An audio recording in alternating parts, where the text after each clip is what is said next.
Jetzt, wenn du mich coachen würdest. Ich will dich nicht coachen. Verstanden. Also, Uncoachable. Nein, Rollenkonflikt. Das stimmt. Geht einfach nicht, muss man Okay. sich schon haben. Aber wo es krasse Unterschiede gibt, ist in den Kulturen. Mhm. Und was die kulturelle Akzeptanz ist, wie man die Emotionen darf ausleben. Und wenn etwas asymmetrisch ist, dann ist es fake. Voll ausser die Emotion Verachtung. Ich tue es jetzt da mal ein bisschen die Hosen runterlassen.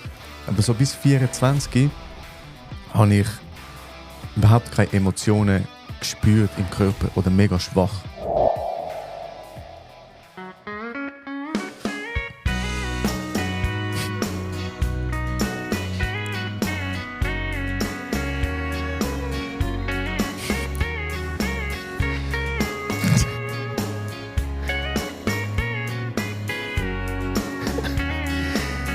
Baby lock them doors into...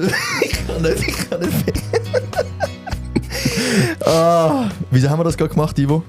Weil du hast eigentlich wollen zeigen, dass du heute ein bisschen eine rauche Stimme hast und dass du jetzt dafür, du hast zwar einen kratzigen Hals, aber du kannst dafür das Lied jetzt singen. Ja, ich bin ein bisschen angeschlagen. Vielleicht hört man es in der Stimme, vielleicht auch nicht. Vielleicht sind wir da einfach am Übertreiben. Aber wir haben gefunden, wir müssen aufnehmen, weil der Ivo geht nachher noch in die Ferien. Darum nehmen wir heute auf, trotzdem. Ja. Wir haben gefunden, wir machen das. Auch wenn jetzt meine Stimme ein bisschen angeschlagen ist. Und vielleicht tönt es ja noch ein bisschen cool. Sexy, hast du wollen sagen. Nein. Ich finde es noch sexy. Schön. Herzlich willkommen zu der 4. Folge zu Kopfchaos. Ich bin der Ivo, neben mir hockt der Tim. Wir sind 2 Psychologen aus Zürich und wir freuen uns auf das heutige Thema. Wir haben ein bisschen getribbelt. Wir haben zwar letztes Mal gesagt, es wird das Thema Spieltheorie sein. Und dann so beim Vorbereiten und so ein bisschen Themen aus dem Alltag suchen, haben wir gemerkt, es catcht uns nicht. Es catcht, also vor allem mich catcht es nicht. Ich habe auch, ja, wir haben einfach keine Lust gehabt. Ja, wir haben einfach keine Lust auf das Und Thema. Teil vom Spieltheorie ist ja auch beschissen. Und wir haben jetzt einfach beschissen. Wir haben gesagt, wir machen es und wir haben es nicht gemacht. Genau. Jetzt machen wir let, etwas anderes. never let them know your next move. Und darum das heutige Thema ist ein super Thema. Brutal. Wirklich brutales Thema. Es geht um Basisemotionen. Zum Teil um die 7 Basisemotionen von Paul Ekman. Wir werden sicher mit denen anfangen, dann noch ein bisschen ausschweifen, dann auch noch so ein bisschen Embodiment einen Teil reinnehmen. Und also nonverbal. Ja, hey, also wir schauen, bis wo das Mahnen kommt. Wir fangen sicher mal so ein bisschen mit Basisemotionen an, von wo das sie kommen. Weil wir haben während unserem Studium dürfen bei einer Dozentin von uns, sagen wir den Namen? Nein. Sagen wir nicht? Nein. Also Fällt ein Shoutout? Ja, Nein, also gut. machen wir nicht. Ist egal. Weil wir sind super Fan von ihr. Sind super Fan von der Vorlesungen auch. Und sie hat unter anderem Vorlesungen gegeben zu Personalpsychologie. Persönlichkeits... Ist nicht ganz das Gleiche. Ja, Persönlichkeitspsychologie. Unter anderem Facts. Genau. Und so ein bisschen auch eben die Basisemotionen von Ekman. Vielleicht FACS, das ist ein Akronym für Facial Action Coding System. Und das ist so ein Codiersystem, wie man menschliche Gesichtsausdrücke und Emotionen, die sich im Gesicht zeigen, wie man die codieren und quasi erkennen. Für die die Serie Lie to Me gesehen haben, das ist basically der Inhalt von dem. Es ist eine Serie, die auf dem Paul Ekman basiert, aber völlig fiktiv ist. Und zwar gibt es den Paul Ekman, der das sehr gut kann die Emotionen erkennen vom Gesicht und dann dem FBI hilft, zum Verbrecher zu finden etc. Genau, er macht eigentlich immer so Verhör und dann tut irgendwie der von der FBI irgendwie das Verhör irgendwie so Fragen stellen und der Paul Ekman tut nur beobachten und schaut, ob der vielleicht Kriminelle lügt oder die Wahrheit sagt mit diesen Mikroexpressionen im Gesicht. Und ist noch eine unterhaltsame Serie. Ja. Und ich muss dir sagen, ich habe, glaube ich, das erste Mal geschaut, als ich in der Sek war. Also so mit 14. Mhm. Und ich bin so, wow, wenn ich das kann und weiss, wenn jemand lügt und wenn nicht, dann habe ich das Leben durchgespielt. Mhm. Und ich würde behaupten, es ist einer der Gründe, wieso dass ich aufs Thema Psychologie gekommen bin und das nachher studiert habe. No Wirklich? joke, ja. Okay. No joke. Ja, Vielleicht bevor wir jetzt einsteigen, so, ich glaube, das würden alle mega gerne können. Erstens auch so gut können Leute lesen, was denken sie, stimmt's oder lügen's. Und ich meine, wir haben das Thema recht intensiv vertieft, so Mikroexplosionen in Gesichter und Emotionen. Und wir haben an Neujahr mit den Jungs haben wir Werwölfe gespielt. Krass. Und das ist ja genau so, okay, jemand stirbt in der Nacht, der Werwolf bringt jemanden um und dann am Tag muss man herausfinden, wer ist es gewesen. Und ich muss da wirklich eingestehen, ich habe hart abgekackt. Wirklich? Ja. Und sogar meine Kollegen so, Bro, du bist überhaupt Psychologe. Du bist Psychologe und du verkackst wirklich. Und es ist so schwierig. Ja. Oder weil vor allem du denkst, in der letzten Runde hat er so reagiert und jetzt reagiert er so. Ja. Ja. Darum, Also ich glaube, wir dürfen das schon auch sagen. Es ist eine Wissenschaft. Wir erklären euch nachher, wie es zu dieser Wissenschaft überhaupt gekommen ist. Aber so wie sie in dieser Serie läuft, für die sie kennen, und wir empfehlen sie euch, aber für die vielleicht schon gesehen haben und das Gefühl haben, das läuft so, es läuft halt nicht so. Der Ivo und ich haben nachher auch die Ausbildung gemacht. Bei dieser Dozentin, wir hätten nachher müssen einen Test machen. Dort haben wir nachher keinen Bock mehr gehabt. also ich habe ihn gemacht. Aber ich habe einfach nicht bestanden. ja, also es funktioniert in Real Life nicht wirklich, weil man macht Emotionsforschung mit dem Fax, aber das läuft dann mit einem, wir haben das Video, man kann zurückspulen, man schaut es auf Geschwindigkeit 0,25. Ja, also es ist, ja. Okay, ich glaube, wir mit dem Thema anfangen, weil jetzt haben wir zu viel. Ich will sagen. Okay, also wer ist der Paul Ekman? Der Paul Ekman ist ein Forscher, der gefunden hat, hey, vielleicht gibt es unterschiedliche Emotionen über verschiedene Kulturen und hat wollte belegen, dass nicht alle die gleichen Emotionen spüren. Und ist dann auf Papua-Neuguinea zu so einem Urvolk, das noch keinen Kontakt gehabt hat zu der Außenwelt. Die haben wirklich ganz isoliert gelebt und kein Fernsehen, keine Zeitung, nichts. Und er hat dann mit ihnen geschaut, so, hey, wenn ich ihnen ein Szenario gebe und ich ihnen sage, hey, zeig mal, wie du dich fühlst, was zeigen sie für Mimik? Das heisst, er hat zum Beispiel so einem Stammesangehörigen gesagt, hey, dein Sohn kommt von der Jagd heim und hat anstatt eine hat er 2 Säue können jagen und die haben jetzt genug Essen für so und so. Und dann hat er Freude gezeigt und er hat gemerkt, das ist die gleiche Emotion, wie ich vielleicht das selber würde zeigen. Oder dann hat er gesagt, hey, dein Sohn kommt von der Jagd heim, aber hat sich schwer verletzt, er hat sich das Bein gebrochen und so, was zeigst du dann für eine Emotion? Und dann ist die Emotion Trauer auftaucht. Und dann hat er sich selber wieder leid und hat gemerkt, vielleicht sind Emotionen wirklich universell, sodass wir alle die gleichen Emotionen haben und sie auch gleich zeigen. Wie man sie interpretiert, ist nochmal eine andere Sache. Oder wie man sie probiert zu zeigen, bewusst, ist auch nochmal etwas anderes. Aber so die Micro-Expressions, die erste Reaktion, wenn eine Emotion aufkommt, das ist universell. Und universell bedeutet ja dann auch, dass es uns durch unsere Gene mitgegeben wird.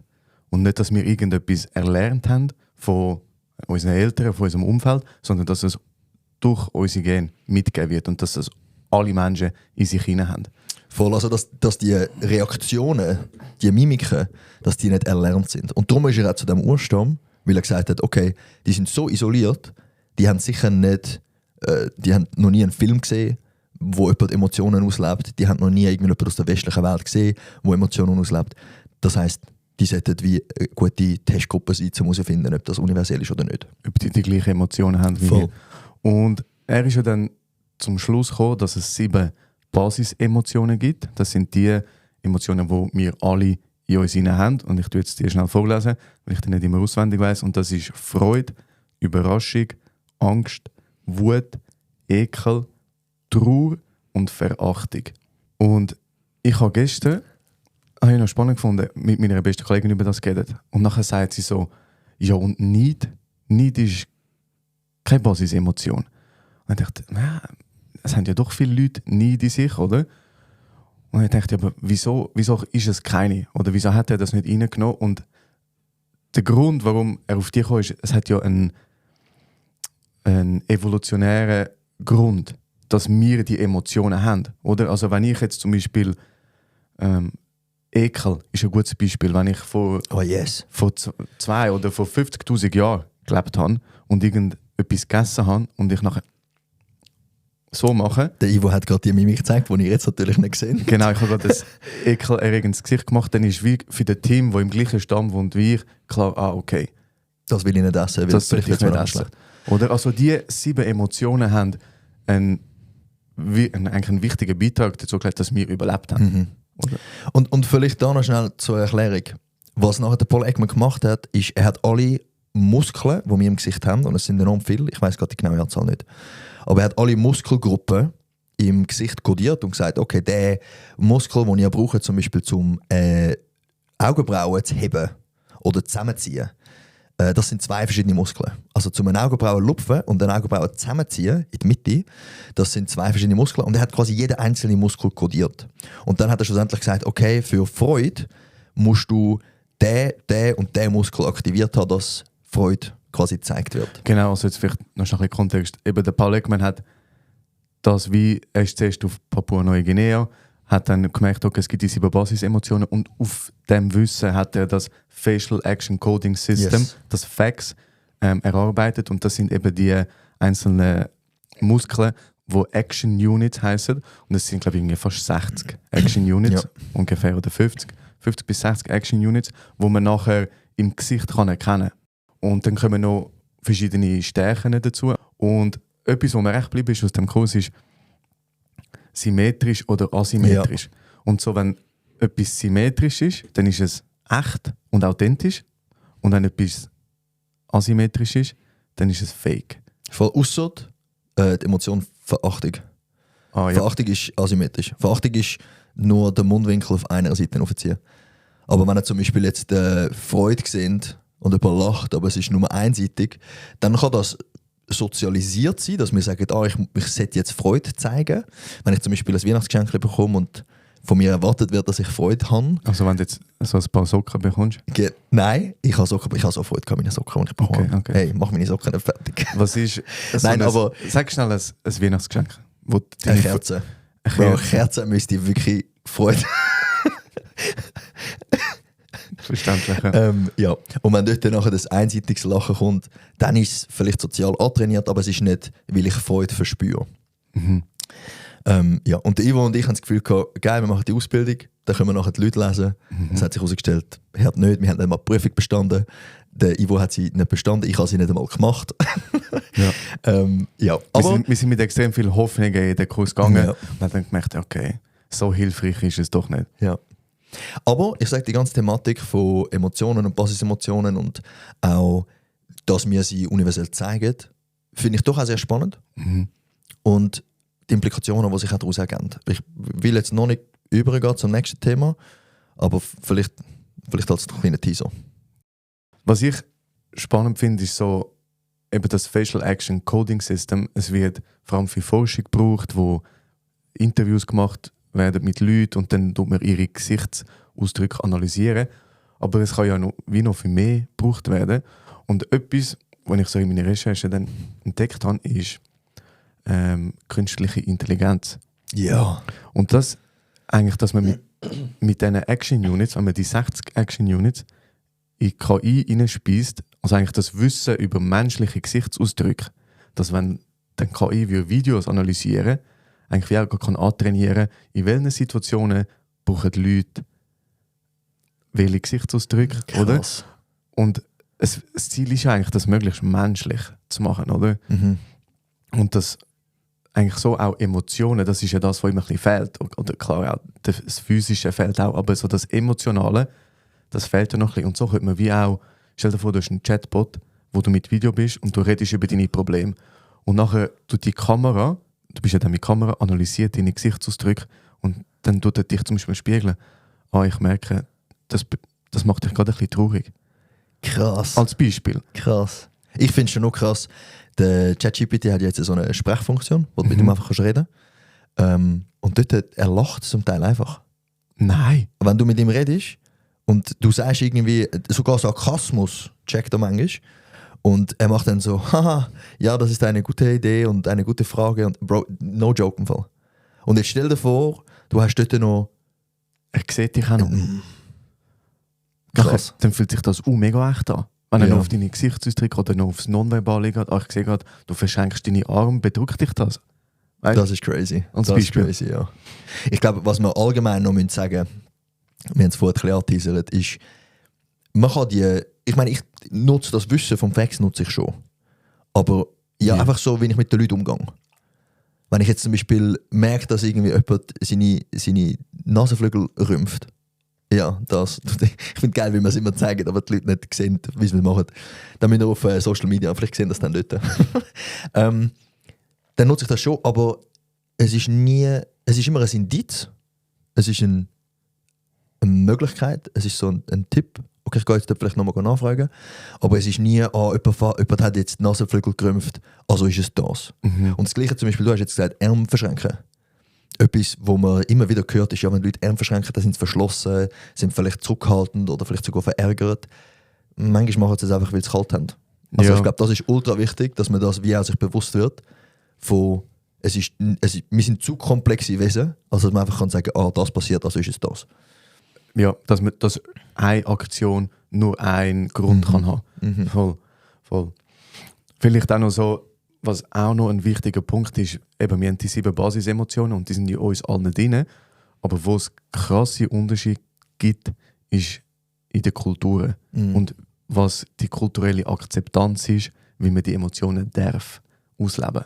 Und da gibt es riesige Unterschiede. Also ich finde so, jetzt wir in der Schweiz, ja, wir haben schon Freude, aber wir leben das nicht so exzessiv aus wie vielleicht in Südamerika, wo man die Freude richtig teilt und alle wollen mit einbeziehen und das so kann ausleben, oder? Und auch darf einfach rauslachen am Tisch, so in der Schweiz. Wir sind ist man sehr verhalten eigentlich. Man ist noch ein bisschen verhalten, ja. Wenn etwas lustig ist, man lacht, aber es ist so...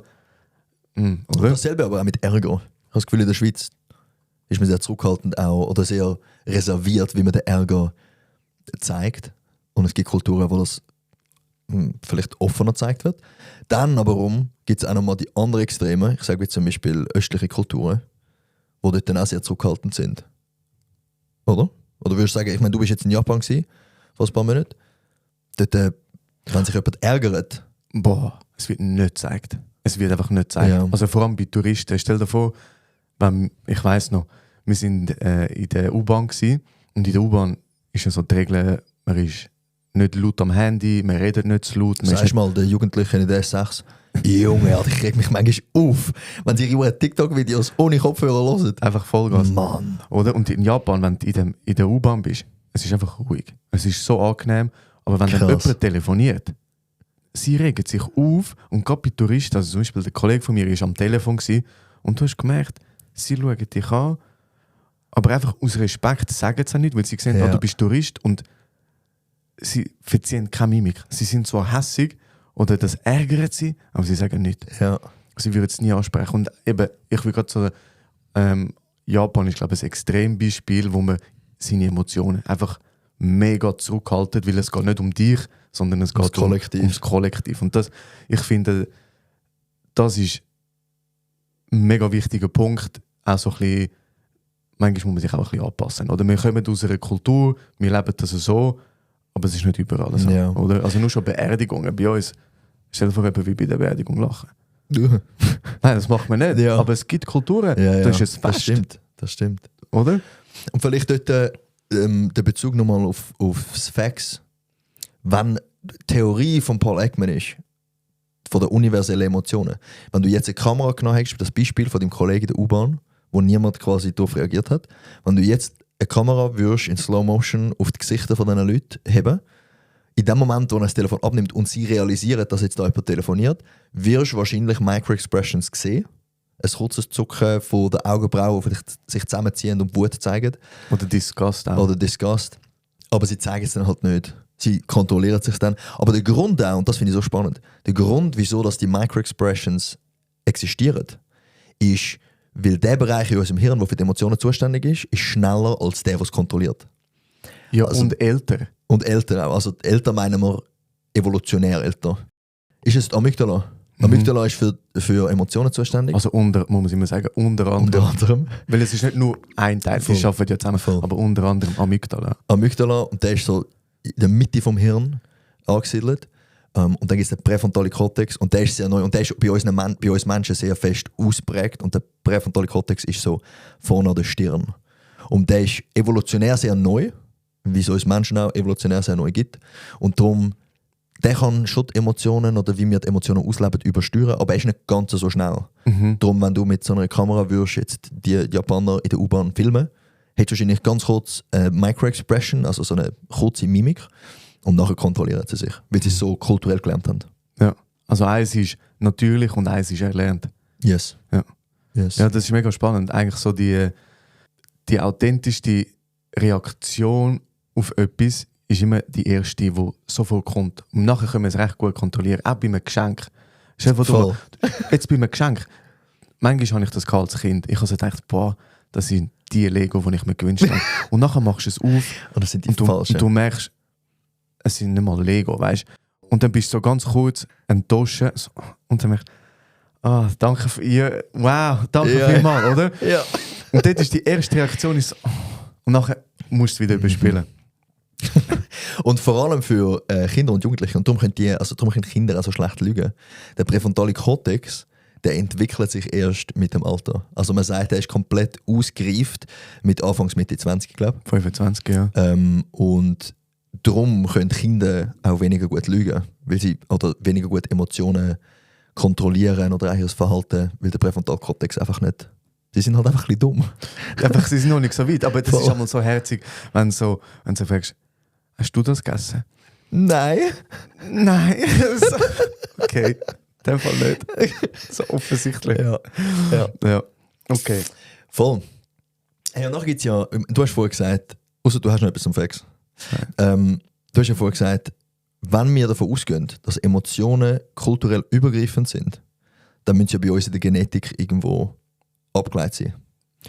Und das ja wiederum bedeutet, dass, wenn es bei uns in der Genetik abgeleitet ist, dass es handkehrum vielleicht auch einen Gegenschluss kann geben.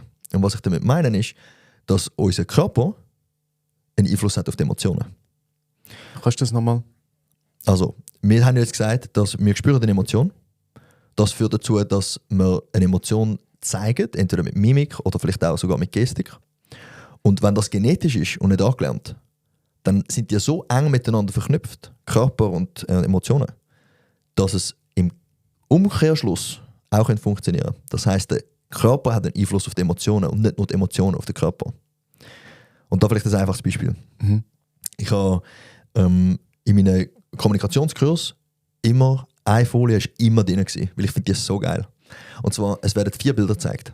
Es wird ein Bild gezeigt von Roger Federer, Usain Bolt und Angela Merkel. Der Roger Federer hat wieder irgendwie ein Tennisturnier gewonnen, der Usain Bolt hat irgendwie 100 Meter gemacht. Angela Merkel ist ein Bild von ihr, wo Deutschland Weltmeister geworden ist. Und alle zeigen die gleiche Pose. Alle sind mit den Armen in der Luft und machen sich gross und die Siegespose. Beide Arme gegen gestreckt. Und dann gibt es ein 4. Bild von einer, die man wahrscheinlich nicht kennt. Und zwar ist sie eine blinde Judokämpferin von den Paralympics. Und sie ist blind geboren. Und sie hat gerade irgendwie ihre Gewichtsklasse gewonnen und sie zeigt genau die gleiche Emotion. Respektive genau die gleiche Körperhaltung. Auch mit den Armen oben. Der Körper macht genau das Gleiche wie nicht blinde Sportler. Oder? Und spannend ist, dass sie ja wie nie hat können jemanden sehen, der die Pose einnimmt. Das heisst, sie macht das automatisch. Und jetzt gibt es eine Forscherin, Amy Cuddy, wo ihr gibt es auch einen berühmten TED-Talk, da können wir schauen, Power Poses. Und sie hat gesagt, hey, wenn das so fest in unserer Genetik drin ist, dann müsste es, wie ich das vorher erklärt habe, ja auch anders umgehen. Das heisst, wenn ich mich wohlfühlen, wenn ich mich stark will fühlen, wenn ich mich selbstsicher will fühlen, dann nehme ich so eine Pose ein, so eine sehr selbstsichere Pose und belüge quasi den Körper, sodass er dann die Emotion dann verspürt. Und sie hat das getestet mit verschiedenen Leuten und hat gesagt, hey, du für 2 Minuten diese Pose einnehmen, zum Beispiel mit den Armen oben, oder es gibt auch so die Wonder Woman Pose, wo sie so mit der Hand in der Hüfte ist und breitbeinig steht. Und du nachher schauen, wie du dich fühlst. Wie selbstsicher, dass du dich fühlst. Und ihre Resultate haben dann gesagt, hey, ja, die Leute fühlen sich selbstsicher. Es ist ein bisschen, man darf es ein bisschen kritisch betrachten, weil man hat es nachher probiert zu replizieren und dort hat es nicht geklappt. Da muss man vielleicht auch schnell sagen, es hat in der Psychologie mal eine Krise gegeben, das ist die Replikationskrise. Und dort haben sie versucht, recht viele Experimente aus den letzten 20 Jahren zu replizieren. Das heisst, zu wiederholen und die gleichen Ergebnisse bekommen. Weil so die letzten 20 Jahre hat man wirklich so crazy Ergebnisse bekommen. Der Mensch funktioniert so. Wir müssen das nochmal überprüfen und es replizieren, wiederholen. Und dann sind, glaube ich, etwa 90% von den Studien, die früher geheißen haben, ja, das ist ja so, 90% hat man nicht mehr können wiederholen und man hat nicht die Ergebnisse bekommen. Darum, es ist immer so ein bisschen Vorsicht geboten, wenn man so alte Sachen nimmt, aber auch neue Sachen muss man immer schauen, was ist es für eine Untersuchungsgruppe gewesen, oder was viele Leute sind gefragt worden. Da muss man einfach immer ein bisschen die Resultate mit Vorsicht genießen. Voll. Meine Erfahrung, jetzt speziell mit dieser Studie von der Amy Cuddy, mit dieser Power Poses, ist, es funktioniert bei den Leuten, die daran glauben. Und da könnte man jetzt sagen, ja, es ist Placebo. Ich glaube, man muss sich einfach darauf einlassen. Ja. Es ist vielleicht noch schnell, um das so ein bisschen zusammenzufassen, was du jetzt gesagt hast. Es geht ja um ein Wechselspiel. Oder? Es geht um Körper und Geist. Und sind die getrennt voneinander oder beeinflussen sich gegenseitig? Und man ist schon heute, das ist eine jahrhundertlange Diskussion gewesen, irgendwie der René Descartes, ich weiß nicht, wann der gelebt hat, aber der hat gesagt, der Körper und Geist, die sind getrennt, die beeinflussen sich nicht.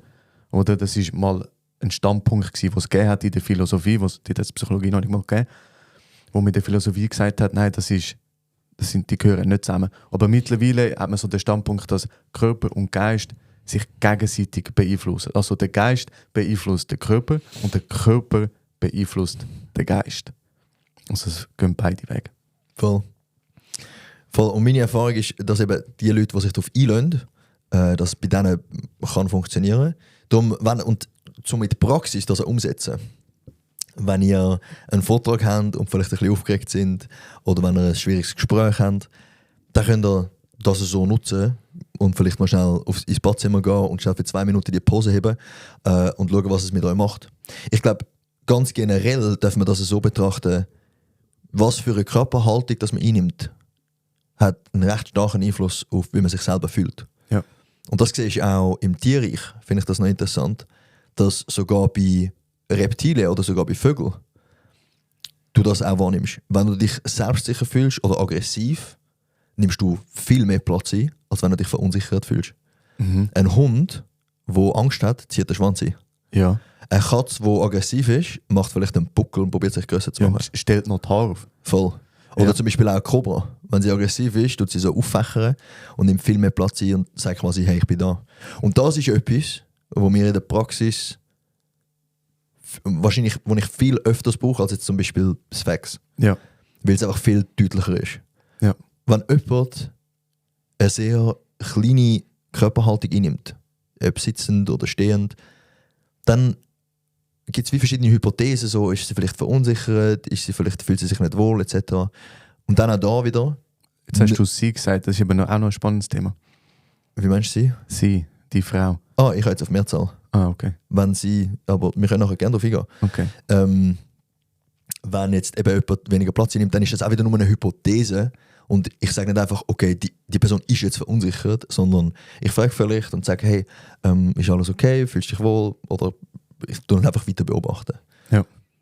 Und vielleicht auch noch so ein bisschen zu dem Thema, wo du jetzt gesagt hast, eben zum einen, und das hat eben Amy Cuddy gesagt, wo für mich extrem spannend ist, deine Körperhaltung, die du einnimmst, sendet ein Zeichen dir gegenüber. Also wenn ich jetzt wie so ein geschlagener Hund da hocke, dann merkst du, um mich wo geht es nicht. Wenn ich jetzt aber da der auf die Lehne tue und selbstsicher anhocke, dann merkst du, okay, es geht ihm gut. Aber es ist nicht nur ein Zeichen an mein Umfeld, an die Leute rundherum, sondern auch ein Zeichen an mich selber. Wenn ich so eben in mich gekehrt bin, dann Arm auf dem Schoß, Schultern so ein bisschen hängend. Ja, dann löst das bei mir eher negative Emotionen aus, als wenn ich so anhocke. Oder? Also wir kommunizieren mit uns selber, aber wir kommunizieren auch mit der Umwelt. Und das muss uns wie auch bewusst sein. Und wenn uns das bewusst ist, dann können wir es brauchen in den jeweiligen Situationen. Oder auch vielleicht in einem Gespräch, in einem schwierigen Gespräch mal beobachten, hey, was nehme ich jetzt gerade für eine Position ein? Bringt mir das etwas? Oder tut das vielleicht das Gefühl, das ich jetzt gerade habe, wenn ich vielleicht eine schlechte Nachricht bekomme, tut das Gefühl gerade noch verstärken? Oder muss ich jetzt etwas dagegen machen? Oder in einer Verhandlung? Ja. Wenn du in einer Verhandlung plötzlich ein bisschen kleiner wirst und das Gegenüber immer grösser, und ich meine nicht, nur von der Haltung, dann hat das einen riesen Einfluss auf voll. die Dynamik. Bei mir aber zum Beispiel auch das Gegenteil. Zum Beispiel, wenn Leute zu aggressiv in die Verhandlung gehen und sie das von sich selber wissen, dann kann es dort dann auch helfen, dass sie zum Beispiel sagen, hey, ich nehme quasi eher eine kleine Haltung ein, um das ein bisschen runterzuschrauben. Zum Oder nicht so mit Angst einjagen am Voll. Gegenüber. Ja. Oder einfach mit zu aggressiven Zahlen drin, sondern einfach zuerst mal ein bisschen rausspüren, hey, wo stehen wir in dieser Verhandlung und wie finden wir das jetzt raus? Ja. Ganz allgemein, finde ich, merkt man das auch in anderen Situationen, zum Beispiel mit Stress. Wenn ich gestresst bin, dann reagiert mein Körper auch so. Da bin ich viel nervöser mit meinem Körper und bin vielleicht verhaspelt, dann vielleicht irgendwie Sachen fallen. Und wenn ich dann merke, hey, ich bin jetzt gestresst, etwas, was mir am meisten hilft, ist einfach zu schauen, dass mein Körper sich nicht gestresst verhält. Mhm. Das heisst, ich bewege mich langsamer, vielleicht immer noch mit einer gewissen Geschwindigkeit, aber nicht mehr hektisch. Mhm. Aber ich achte mich mehr auf, hey, wie bewege ich mich? Und es ist gerade wieder mal ein Schaumstoffteil von der Decke gefallen. Das Schaltpanel ist gerade Ja. von der Decke gefallen. Darum haben wir gelacht. Ja, aber so, einfach, wenn ich mich weniger gestresst verhalte, physisch, dann finde ich es faszinierend, wie schnell ich nachher mich auch nicht mehr gestresst fühle. Ja. Hey, das ist so ein guter Punkt. Also Emotionsregulation über den Körper. Also wenn ihr euch traurig fühlt, wenn ihr gestresst sind, also es ist ja meistens, Emotionsregulation macht man ja meistens, wenn man negative Gefühle in sich hinein hat, man kann das so gut über den Körper abbauen. Oder wenn du sagst, ich bin gestresst, mein Körper ist hektisch, ich habe Schweißhände und all das, wenn ich dem ein bisschen Gegensteuer gebe. Und das kann man einfach, wie du sagst, wenn ich mich ein bisschen langsamer verhalte, kommt der Stress runter. Man kann ja aber auch über die Atmung zum Beispiel, um den Körper wieder ein bisschen beruhigen. Und das vergessen wir halt oftmals so ein bisschen in diesen Situationen hinein, dass wir eigentlich über den Körper, wo so einen grossen Teil mit unseren Emotionen, mit unseren Gefühlen spielt, dass wir den einfach komplett vergessen. Voll. Und ich glaube, darum sagen einmal viele Leute, oder es ist so der Klassiker von, ja, du bist gestresst, geh Sport machen. Oder du bist traurig, geh Sport machen. Ich habe das Gefühl, Sport ist wie so ein Reset für den Körper. Weil du kannst nachher dich nicht mehr, wenn du sagen wir jetzt, du bist gestresst und du bist am Haspeln, wenn du dann Sport machst, dein Körper muss sich so bewegen, dass er für den Sport angepasst ist. Du kannst nicht dich nachher hektisch, kannst vielleicht schon, aber du konzentrierst dich auf den Körper so, dass er die Bewegungen so macht, dass es für den Sport passend ist und nicht für die Emotion. Und das ist wie so ein bisschen ein Reset für den Körper auch. Ja. Und das gibt ich würde sagen, für alle Emotionen. Was mir jetzt da dazu gerade in den Sinn kommt, ist der Antonio Damasio. Sagt ihr da etwas? Mhm. Das ist, Ja, es erzähl mal. ist so ein Neurowissenschaftler gewesen. Mhm. Und er hat eben genau zu dem Thema geforscht und er hat das Konstrukt somatische Marker entwickelt. Ja. Kennst du das? Ja, ja. Und er sagt, also die Gefühle, die wir im Körper wahrnehmen, das sind somatische Marker. Also jetzt das, was der Tim vorher beschrieben hat, wenn er gestresst ist, vielleicht ein bisschen hibbelig, nasse Hände, weiß nicht, ein Druck irgendwo, das sind somatische Marker. Soma für Körper und Marker halt für den Ort, wo sie sind. Und somatische Marker gibt es in jedem Gefühl. Jede Emotion hat gewisse somatische Marker und die sind individuell. Und warum das Thema mir so ein bisschen vertraut ist, dass ich tue das jetzt mit da mal ein bisschen die Hosen runterlassen, aber so bis 24 habe ich überhaupt keine Emotionen gespürt im Körper oder mega schwach. Und mir ist das dann im Studium aufgefallen, wo es um das Thema gegangen ist, oder den Körper mit einbeziehen in die Emotionsregulation. Und ich bin so dort geguckt oder dort gestanden und habe so gemerkt, es passiert gar nicht. Oder? Und auch manchmal, wenn ich traurig war, ich habe so nichts gespürt im Körper. Und dann habe für mich ist das normal gewesen, aber ich habe wieder mitgemerkt, das ist nicht normal, oder? Also wie die Kommunikation von Gefühl und Körper, die hat nicht stattgefunden. Und dann habe ich mir das wie so als Ziel gesetzt, zum Lernen, Gefühl richtig fühlen mit dem Körper. Und das hat mir mega geholfen mit somatischen Markern. Und ich habe da wirklich wie ein Kind habe ich auf einem Papier ein Männchen gezeichnet und eine Emotion angeschrieben. Also zum Beispiel Angst oder Stress.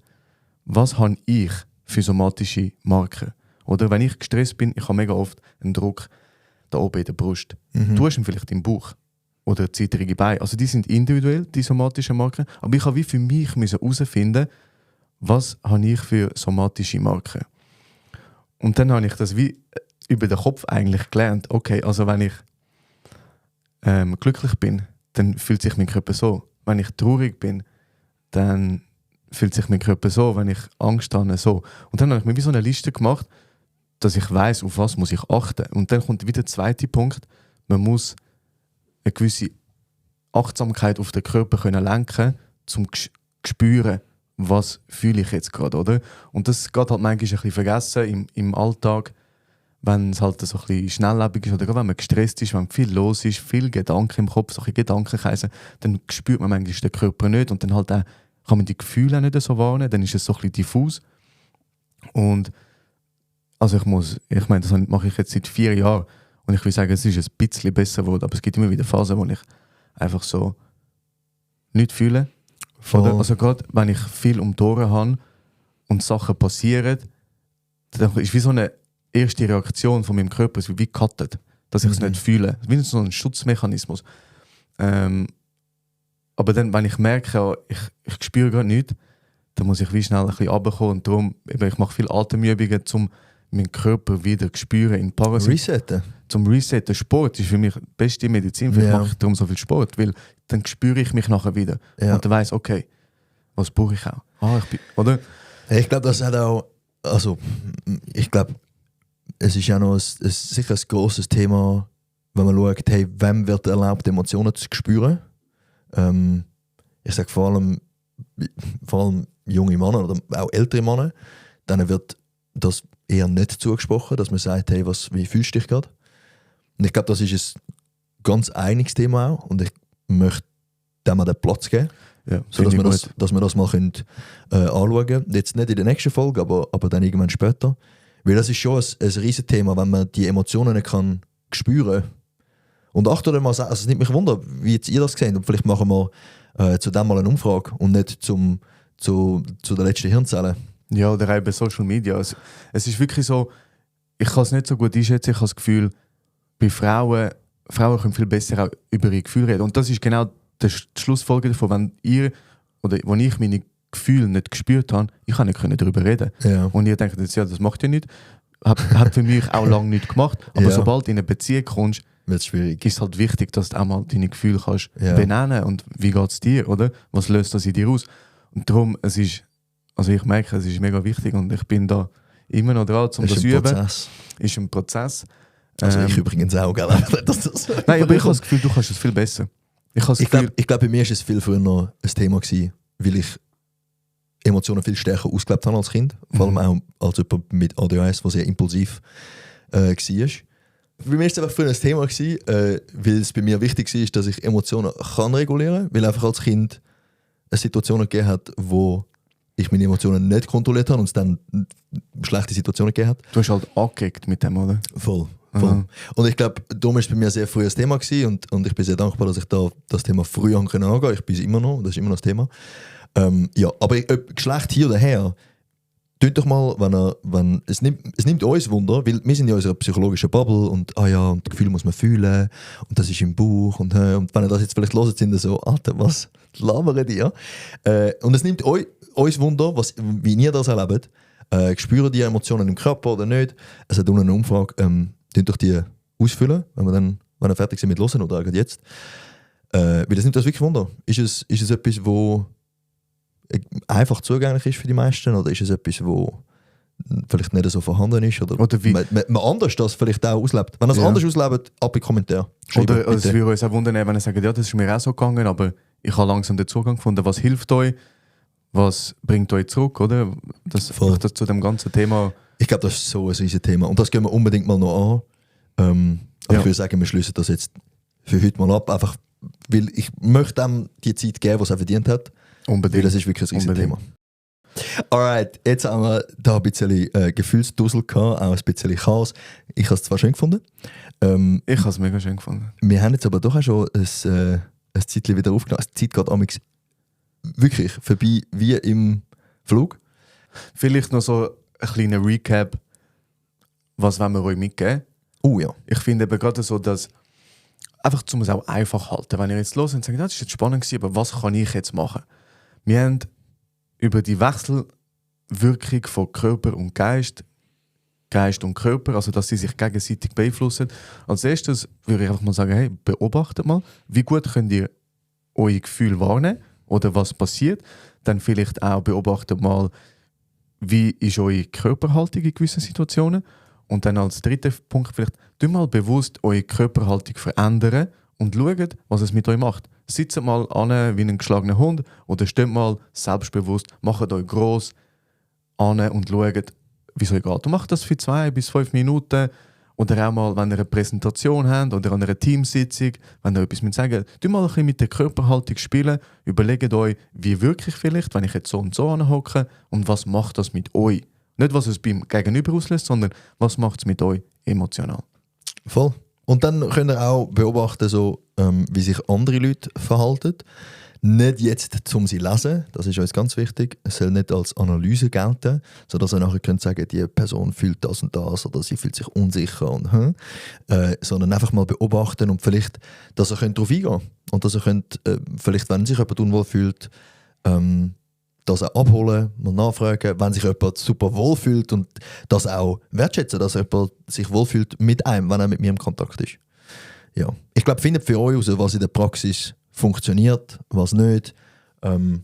Ja, und wenn ihr ein paar noch Recommendations braucht, die Serie Lie to Me, finde ich brutal. Also ja, es ist spannend, um so ein bisschen verstehen, Ja. okay, wie funktioniert es. Wenn ihr etwas darüber lernen wollt, dann schreibt uns. Also es gibt wirklich gute Videos, Ja. gute Bücher, gute Studien, whatever. Schreibt uns, wenn ihr sagt, hey, das würde mich jetzt wirklich noch interessieren.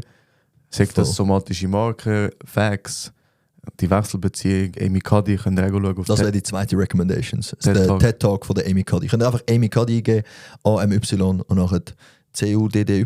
Mhm. Okay. Ja. Hey, du hast noch eine letzte Hirnzelle für mich und ich muss mal Punkte holen, wegen statt 2-0. Ja, die letzte Hirnzelle.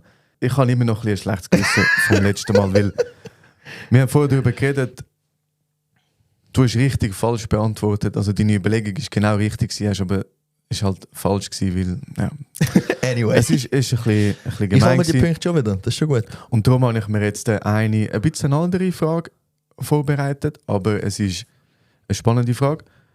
Es ist ein sehr es ist nicht ein kritisches Experiment, es ist ein ethisch nicht tolerierbares Experiment. Und Es gibt viele so Experimente ja, also in wenn den ihr mal, 80er, 90er, vor allem in der Nachkriegszeit. nein, also so ab 1920. Ja, Ab das ist 1920. Was dort für Experimente mit Menschen durchgeführt Ja. worden sind, das ist Also einfach, dass ihr da ein bisschen in Kontext habt. Wenn wir eine Masterarbeit machen und wir Leute zu etwas befragen, wo vielleicht nicht gerade ist, keine Ahnung, wie oft dass sie Zähne putzen am Tag. Wenn es ein bisschen tiefer geht, dann müssen wir einen Ethikantrag machen, dass wir das mit diesen Leuten auch erforschen dürfen. Und dort würde ich sagen, hat es noch keine Ethikanträge gegeben. ja, dort hat es noch gar keine Ethik gegeben. Ja. Also, in Philosophie ist zwar über Ethik geredet worden, aber nachher ist Psychologie daraus rausgewachsen. Ja. Ethikanträge. Nein, braucht man nicht. Also Hause. Gib ihm einen Stromstoß, schauen wir mal, was Das passiert. ist es das? Nein. Ah, Also, es geht ums Experiment Little Albert. Experiment vom John B. Watson und Ja. von der Rosalie Rayner. Und der Ablauf von dem Experiment war so gewesen. Ein 9 Monate altes Baby namens Albert ist mit einer weißen Ratte konfrontiert worden. Also sie haben die weiße Ratte vor das Baby angetan. Und wo sie das erste Mal gemacht haben, hat der Little Albert keine Angst gehabt. Und dann haben sie das Experiment weitergeführt und haben die weiße Ratte wieder vorne angestellt. Er hat wieder keine Reaktion gezeigt. Aber dann haben sie im Hintergrund mit einer Metallstange auf eine andere Metallstange geschlagen, dass es einen lauten Knall gab. Und das war hinter dem Baby gewesen. Das heisst, das Baby ist verschrocken und hat Angst gehabt. Dann haben sie das mehrmals durchgeführt. Und dann, sagen wir etwa 10 Mal. Und nachher beim 11. Mal haben sie wieder die weiße Ratte von das Baby also sie haben angetan. jedes Mal die 10 Mal die Ratten angetan, die 2 Sachen aneinander geschlagen. Ja, Okay. jeder, sagen wir einmal pro Tag. Ja. Oder also einmal pro Tag ist das Baby mit der weißen Ratte konfrontiert worden. Hinten dran hat es einen Knall Ja. gegeben, es ist verschrocken Okay.